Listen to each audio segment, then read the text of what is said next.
Ready? Start.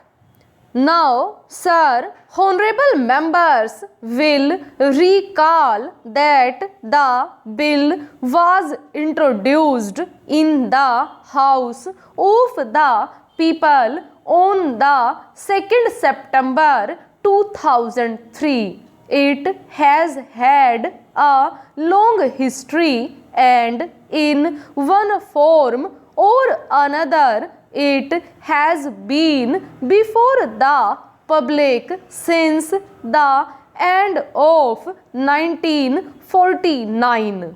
In the statement of objects and reasons, the various stages through which the bill has passed since 1946 have been summarized, and I need not recapitulate on this occasion the circumstances in which the then government of India took the decision in early 1946 to initiate an inquiry into the reform of our company law.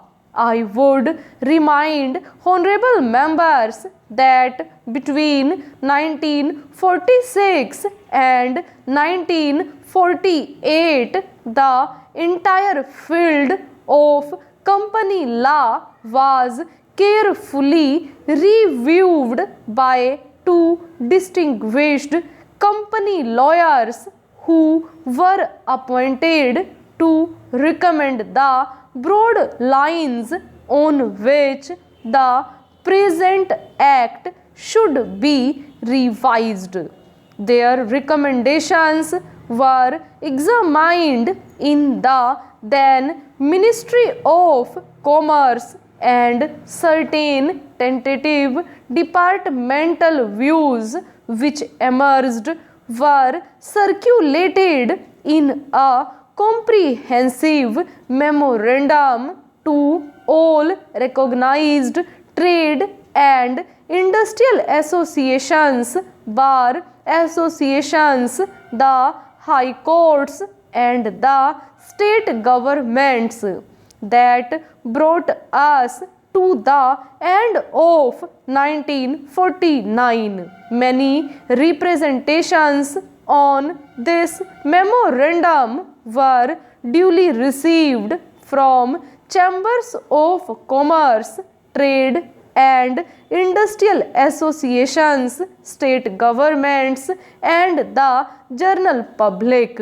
At the end of 2000, the Government of India appointed a committee under the chairmanship of Shri Bhabha to go into the entire question of the revision of the Companies Act with particular reference to its bearing on the development of trade and industry in this country. This committee examined a large number of witnesses in many parts of the country and submitted its report in March 2002. This report again was circulated to all state governments, chambers of commerce,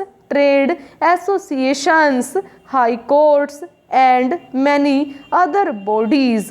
At the same time, a special officer was appointed in the Department of Economic Affairs, Ministry of Finance, to examine the report in the light of the views received from the interested public and to submit proposals to government for the revision of the present act. The bill now before the House is based largely on the recommendations of the Company Law Committee, modified in a few particulars.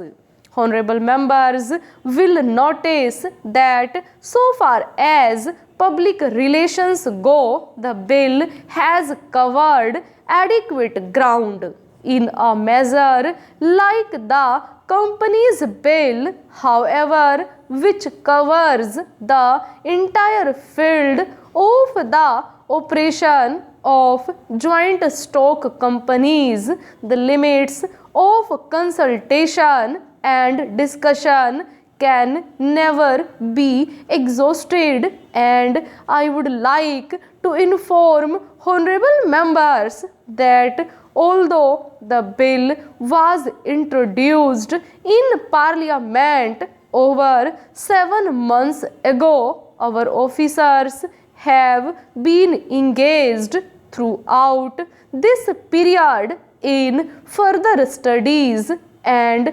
informal discussions with the interests concerned, and on occasions I have also participated in such discussions.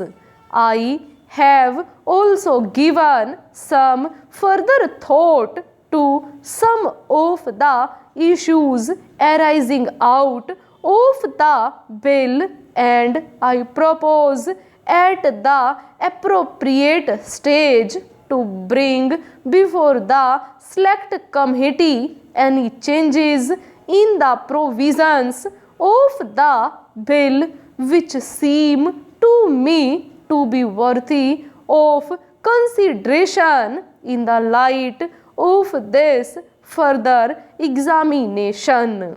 Now, honorable members would have noticed that the bill contains 6 clauses and 12 schedules. I think it is probably one of the longest legislative measures in recent legislative history, but its size might be regarded as misleading unless I make a few comments. The bill is both, one must remember, a consolidating and amending measure. As mentioned in the statement of objects and reasons, this is the first opportunity which has occurred since 1923 for the consolidation of the Companies Act.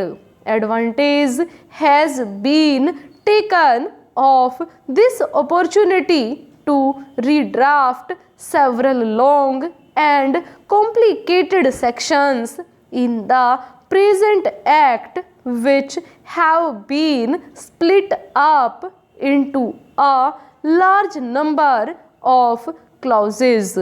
This is the largest single factor accountable for the increase in the number of clauses in the bill. New clauses embodying substantial changes in the present law would hardly constitute more than a small fraction of the bill.